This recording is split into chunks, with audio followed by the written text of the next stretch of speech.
এই দেখো, এই হচ্ছে রাম মন্দির। ঠিক আছে, আমি এটা তোমাদেরকে জুম করে দেখিয়ে দিচ্ছি। এই দেখো, এই হচ্ছে অযোধ্যার রাম মন্দির। ভেতর থেকে বাইরে বেরিয়ে যে শুধুমাত্র একটা কথাই বলতে চাই, আগে যেই রকম ছিল এখন পুরোটাই বদলে গেছে। ঠিক আছে, দেখো চেঞ্জিং রুমের অবস্থা দেখো। এই হচ্ছে রুম, অনেকটাই বড় রয়েছে। ঠিক আছে, আগে যথেষ্ট সুন্দর ছিল, এখন যেখানে যাও না কেন পুরো স্টেশনটা এতটা নোংরা হয়ে গেছে। এছাড়াও এখানকার যেই চেঞ্জিং রুমগুলো রয়েছে ওগুলো কিন্তু একদমই সত্যি নোংরা হয়ে গেছে। এই অযোধ্যা রাম মন্দিরের এখানে না অনেক জিনিসের পরিবর্তন হয়েছে, অনেক। মানে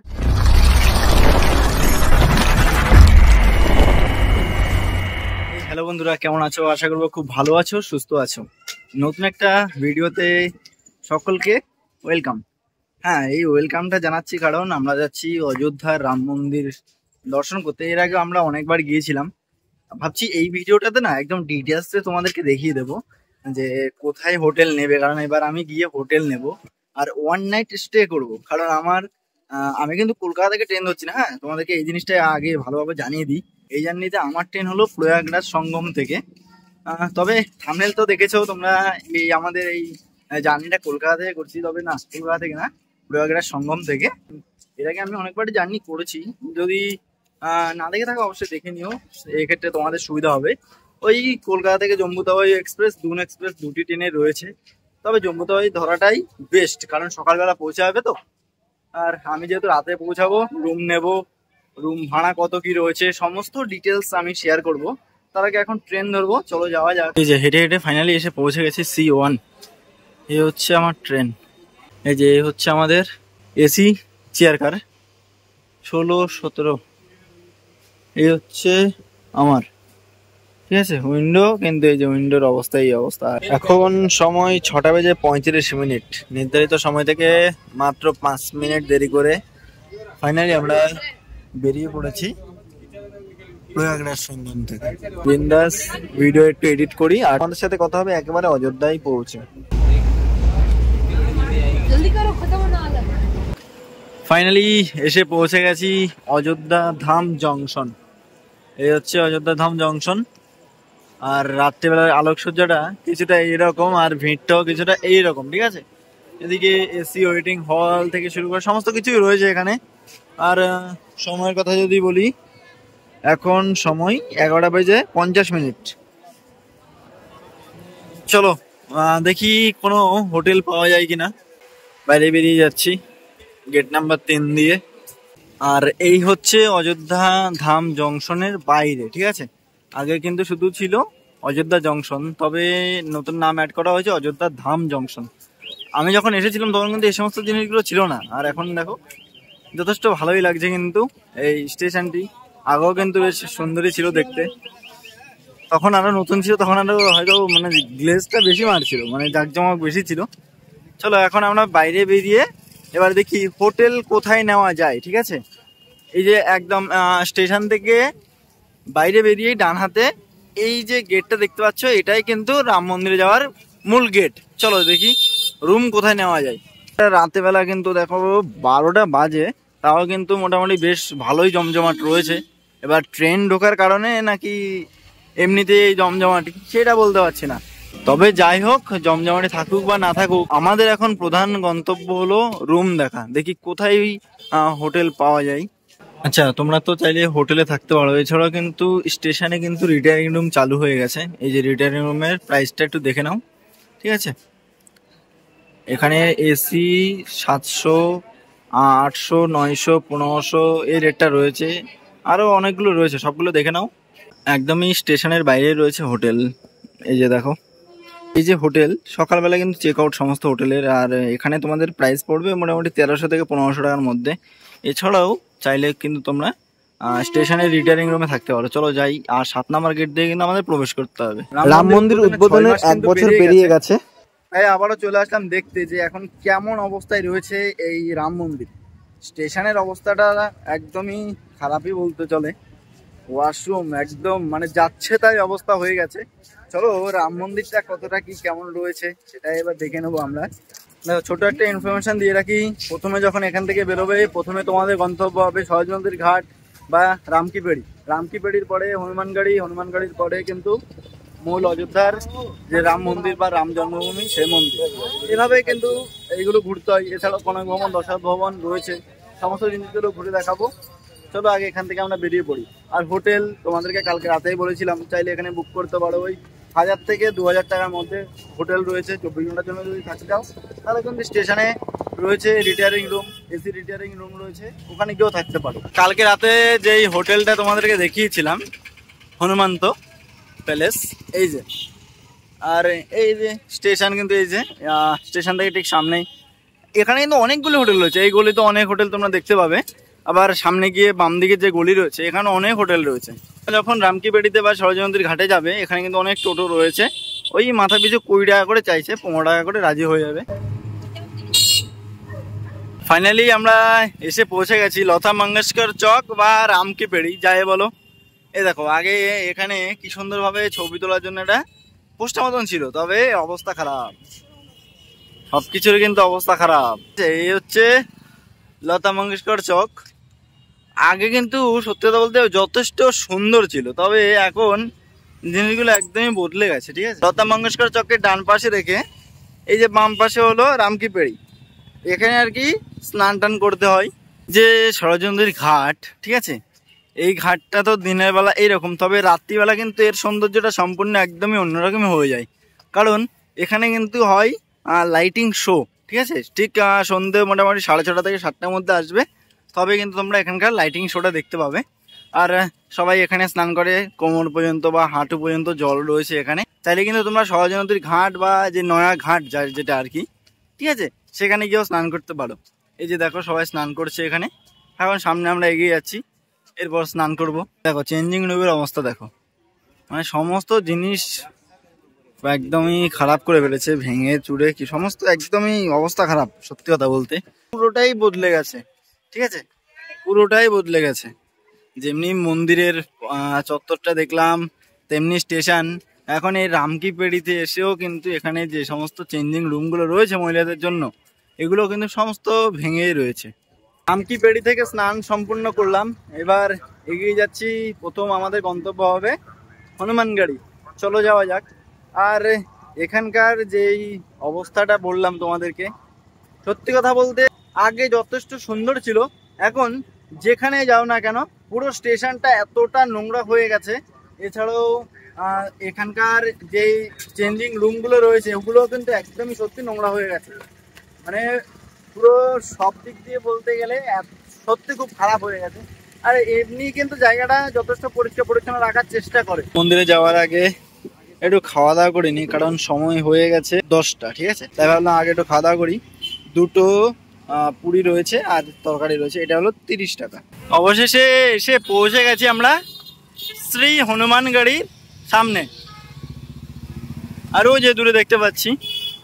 চলো আগে আমরা এখানে প্রবেশ করব। আগে কিন্তু এই সিস্টেমটা ছিল না, এখন কিন্তু এই সিস্টেমটা করে দিল। মানে আগে পুরোটাই খোলামেলা ছিল, তবে এখন প্রচুর ভিড় হয় এই হনুমানগড়িতে। তাই জন্য কিন্তু এখন এই সুন্দরভাবে লাইনের ব্যবস্থা করে দিয়েছে, এই জিনিসটা বেশ ভালো করলো। চলে আসলাম অনেকটাই। আর এখানে আসার আগে, মানে হনুমান মন্দিরে যাওয়ার আগে, তোমাদের কাছে যদি কোনো ব্যাগ ট্যাগ থাকে, এই যে এই সমস্ত দোকানগুলো থেকে তোমরা প্রসাদ যখন নেবে তখন তোমাদের ব্যাগ বা জুতো সমস্ত কিছু রাখতে পারো। 50 টাকা 100 টাকার বিনিময়ে এখান থেকে তোমরা প্রসাদগুলো নিয়ে নিতে পারো। এ হচ্ছে হনুমানগড়ি হনুমান মন্দির। এই ভেতরে অনেকটাই ভিড় রয়েছে, আর পুরো দেওয়াল জুড়ে হনুমান চল্লিশা লেখাই রয়েছে। তো ফাইনালি আমরা প্রবেশ করলাম দশরথ মহল। ঠিক আছে, এটা হচ্ছে শ্রীরামচন্দ্রের বাবার বাড়ি। ঠিক আছে, দশরথ ভবন। এখনো আমাদের একটু ভিতরে প্রবেশ করতে হবে। এখানে আর কি ছোটবেলা শ্রীরামচন্দ্র কাটিয়েছিলেন। এই যে ফাইনালি এসে পৌঁছে গেছি কনক ভবনের সামনে। ঠিক আছে, আর সময়টা একটু দেখিয়ে দিই। হ্যাঁ, 11:57। যতটুকু জানা আছে 12টায় নাকি বন্ধ হয়ে যায়। তো যাওয়া যাক। আর এখানে আসে না মোটামুটি হনুমান থেকে সাবধান থাকে, বাস এটাই। এই হচ্ছে কনক ভবনের ভেতরে। ঠিক আছে, এই কনক ভবনের একটা ইতিহাস রয়েছে। ঠিক আছে, শ্রীরামচন্দ্র যখন ওই 14 বছর বনবাস থেকে যখন এসেছিল, ঠিক আছে, আসার পরে আর কি এখানে ছিল। তবে এটা কিন্তু আর পুরনো নেই, ঠিক আছে, সমস্ত জিনিসগুলো কিন্তু রং করা হয়েছে, আরো যা যা নতুন করা দরকার সবগুলো নতুন করা হয়েছে। ওই কিছু কিছু জিনিস আগের পুরনো যেমন দেখতে পাবে। যেহেতু আমরা দর্শক মহল থেকে আসলাম তাই এই রাস্তা দিয়ে আসলাম। ও যে দূরে দেখা যাচ্ছে ওখানে হলো হনুমান গাড়ি, চাইলে তোমরা এই মূল গেট দিয়েও আসতে পারো। এরপর আমরা এদিকে প্রবেশ করব, আর এখান থেকে কিন্তু আমাদের মোবাইল ফোন আর অ্যালাউ করবে না। চলো ভিতরে গিয়ে মোবাইল টোবাইল জমা করবো, এগুলো দেখিয়ে দিচ্ছি তোমাদেরকে। এই যে এখান থেকে আসলাম, এবার এখানে আমাদের প্রথমে সিকিউরিটি চেকিং করতে হবে। তবে যাই বলো, মানে একটা জিনিসের একটু পরিবর্তন দেখতে পাচ্ছি, সেটা হচ্ছে এই যে শেডগুলো আগে ছিল না, এই শেডগুলো করে দিয়েছে যাতে যাত্রীদের বেশ সুবিধা হয়, মোটামুটি রোদ থেকে বাঁচতে পারে। এখানে সিকিউরিটি চেকিং করলাম, এবার আমরা সামনে এগিয়ে যাব। আর সামনে রয়েছে লকার রুম, জুতো থেকে শুরু করে মোবাইল সমস্ত কিছু কিন্তু আমাদের রেখে দিতে হবে। এই যে দেখো এখানে রয়েছে লকার, ঠিক আছে। আর এবার না একটা জিনিস বেশ ভালো দেখলাম, এই যে কাউন্টারগুলো আগে মানে অগোছালো ভাবে ছিল, এখন কিন্তু গোছানো ভাবে রয়েছে। এই যে আর 14, 15, 16, 17 মানে 1, 2 থেকে শুরু করে একদম পরপর সিরিয়াল বাই সিরিয়াল, যাতে তোমাদের কোনো সমস্যা না হয়। আচ্ছা, জুতো জমা করলাম, এবার আমাদের ব্যাগপত্রগুলো জমা করতে হবে। হ্যাঁ, এদিকে আগে কাউন্টারগুলো খোলেনি, এখন কিন্তু খুলে গেছে দেখতে পাচ্ছি। এই দেখো 17, 18, 19, 20, 21, 22, 23, 24 সবগুলো কিন্তু খুলে গেছে। এই যে তোমাদের জিনিসপত্রগুলো পরে এখান থেকে নেবে, ঠিক আছে। আমরা যেমন আমাদের জিনিসপত্রগুলো এখান থেকে নিয়ে নিয়েছি, জমা করেছিলাম ও পাশে, আর নিয়েছি এ পাশ থেকে। এই দেখো কাজ কিন্তু রীতিমতো চলছেই, ঠিক আছে।